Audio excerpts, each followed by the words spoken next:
And so Jonathon sat uncomfortably, sipping his tea in this grand, eccentric, old-fashioned room crammed with new technology. He still had no idea what the company did, but he desperately wanted to work there. "Oh, good Lord," said Gus. "You like Tennille and Sambourne?" Was it the last straw? First the proactive team player thing, and now this? Well, Jonathon could not bear to deny it. The bit about these two illustrators was virtually the only part of his CV that felt like it had anything at all to do with him. "Yes," he said stoutly. "They're my favourites." "Then all is forgiven. I have a small album of Tennille illustrations which I shall show you at some juncture. But if you're a qualified illustrator, why have you been—" Gus peered at the screen. "Programming databases in Microsoft Access." "Because I like drawing, and I don't know how to get anyone to pay me to do it. And then, well, it seems so niche and embarrassing, putting lots of time and effort into drawing pictures of rabbits in waistcoats when everyone else is being proactive team players and internet billionaires. And after university, I didn't have any money or anywhere to live. I suddenly realized what the real world is like, so I gave up my dreams and started temping. I decided to be sensible and rational, like everyone was telling me to, and get a proper job, a flat, a pension." "I see. Unfortunately, this means putting your faith in corporations, banks, and, via pension fund managers, the stock market. Some of the most profoundly irrational institutions ever to exist."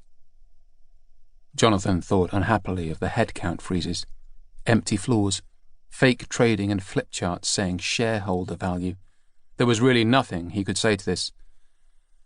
"But let us get back to the issue at hand," said Gus. "I have a job to give someone. You are looking for a job. It may not be quite what you were looking for, but I feel it's more likely to interest you if I explain what it is." Jonathon did not stop Gus to explain that he had no alternatives and was prepared to do absolutely anything. "Of course," Gus continued, "there would be a probation period to see if you are quite right for it, but on with the explanation." He stopped, looked at Jonathon, and Jonathon nodded. "I am completely unable to draw," said Gus. "But the niche and embarrassing thing that I like doing is thinking. I have ideas. People pay me, us, Albatross, to have ideas for them. For example, what do you know about whale song?" It's what whales sing," hazarded John. "Exactly so. It has two particularly interesting properties. The songs can travel almost 2,000 miles through the sea, and while they gradually change, old ones never recur. Thus, if an old one did recur, we would know that it was not started by a whale. So, we're working with an aircraft company on a device that broadcasts old whale songs if the plane crashes at sea, so the rescuers can find it." "That's amazing." "Of course, a lot of our work is less interesting. It was our idea to add wheels to suitcases, for example, and signs of wear to new jeans. We also designed placebos, an enterprise which led us into the communion wafer business.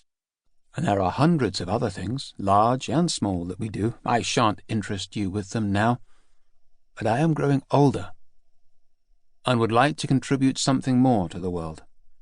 I want Albatross to come up with ideas for solving social problems, then test them, and put either them into practice or hand them over to other organizations."